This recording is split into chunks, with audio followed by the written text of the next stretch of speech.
By Samuel Teitelbaum, Ph.D.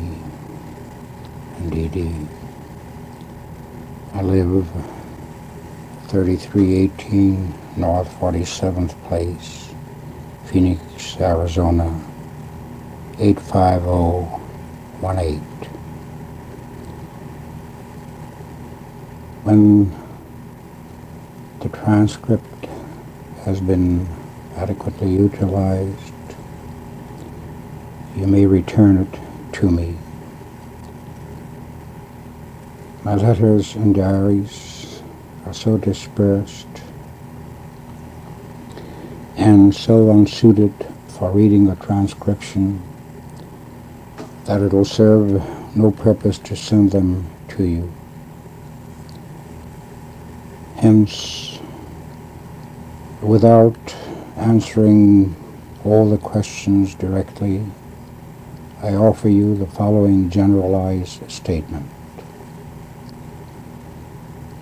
I served in the United States Army as chaplain from April 1942 to February 1946.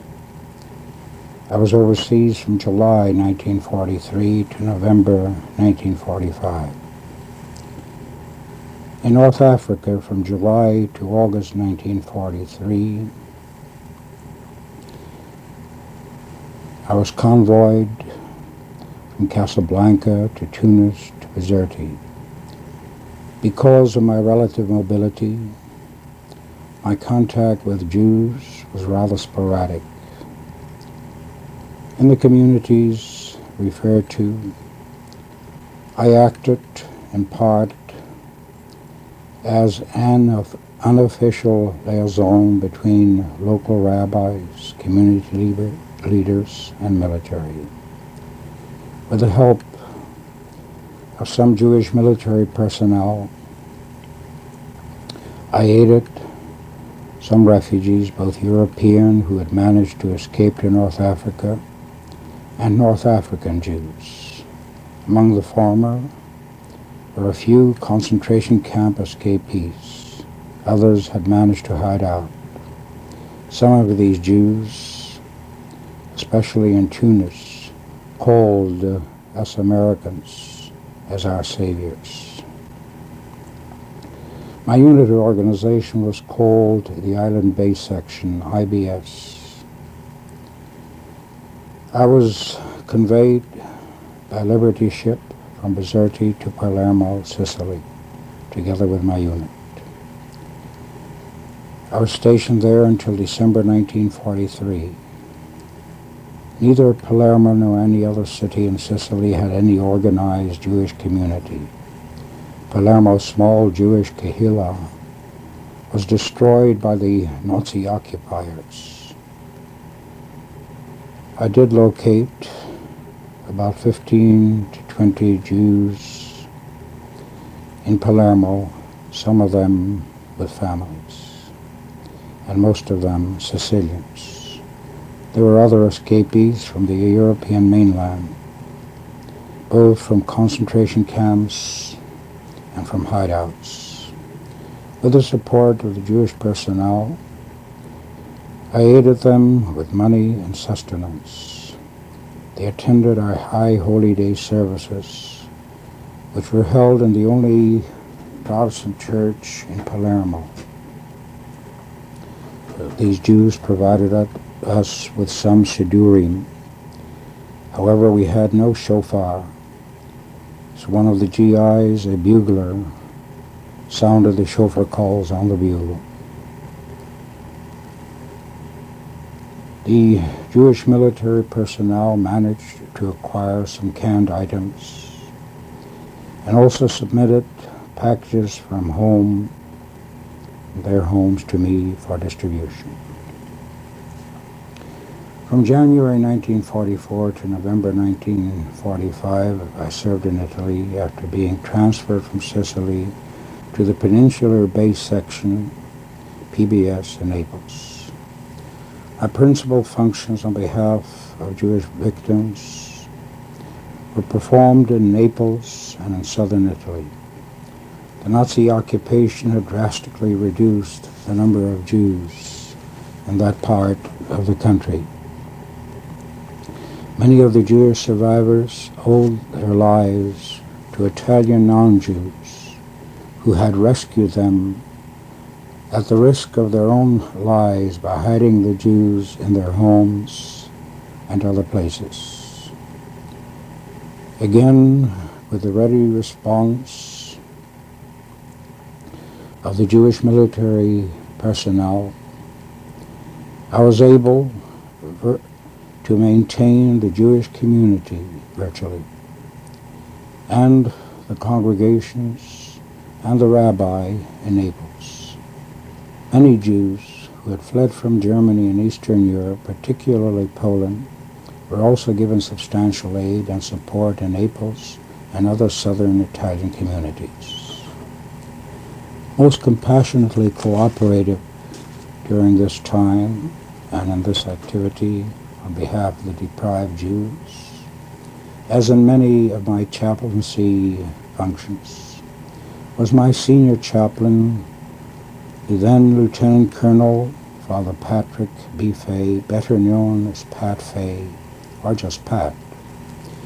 His friendship and his influence at PBS headquarters contributed vastly to dispose the military command and authorities towards a favorable attitude towards my work with and for my fellow Jews. I cannot but pay fond tribute to Pat. He and I still communicate with one another. Only recently he visited me in my home in Phoenix, and we talked over old times. During the festivals, particularly Pesach, since I was in charge of JWB shipments of food and other items throughout Italy, we distributed matzah, wine, and other Passover materials to the Jews of that part of the country in rather large amounts, both to the semi-organized Jewish groups and to Jewish individuals. Particularly gratifying were the distributions of food, packages, and other items that were made to several refugee camps in southern Italy, on as far south as Calabria in the Italian Heel. These, during the Nazi occupations, had been concentration camps. I made several visits to them. Intriguing was the vivid description by the inmates of the relatively kind and compassionate treatment they received from the Italian authorities and guards as contrasted with the indescribable brutalities of the Germans. Several inmates told me how even during the Nazi periods, the Italian underlings who were compelled to serve under the Nazis apologized when they could for even pretending, as they put it, to beat us.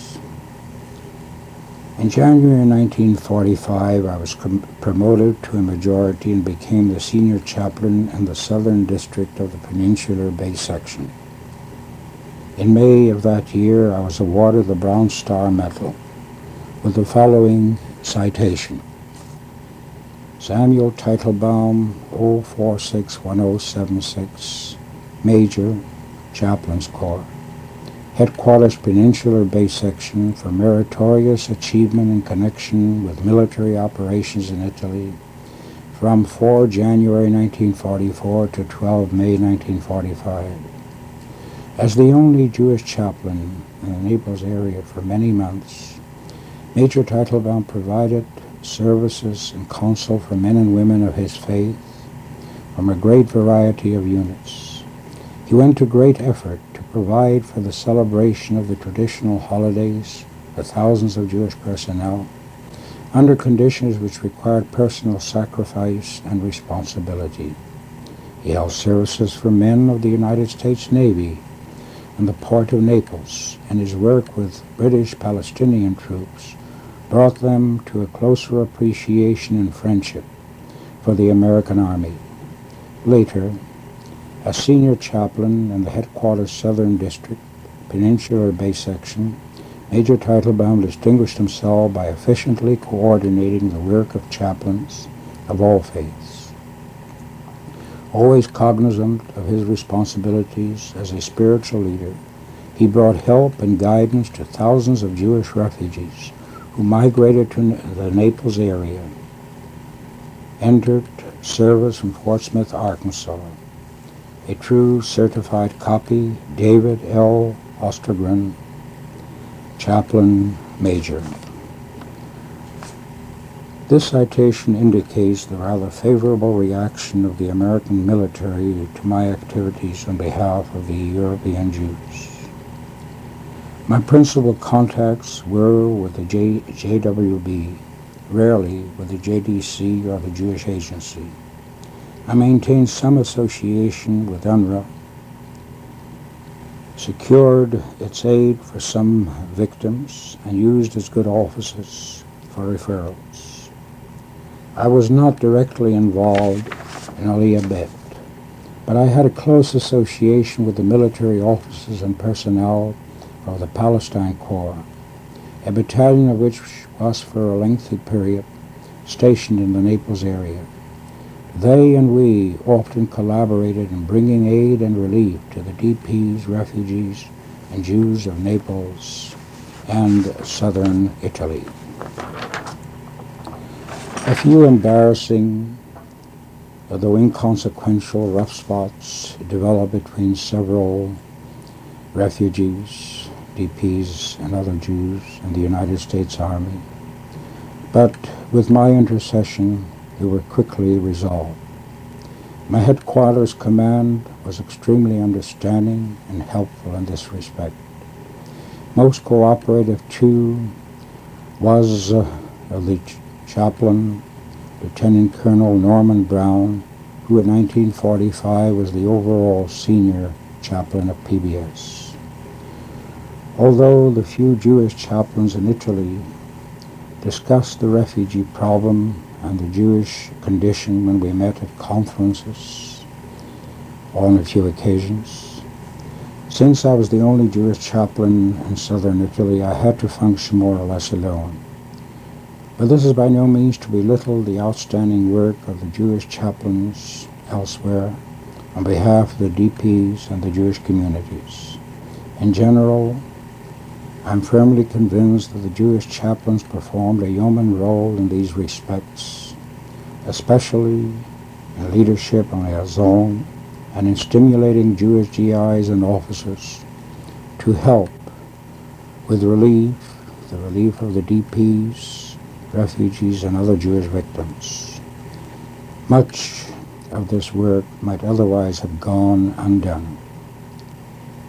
If the JWB and the Chief of Chaplain's Office in Washington, D.C.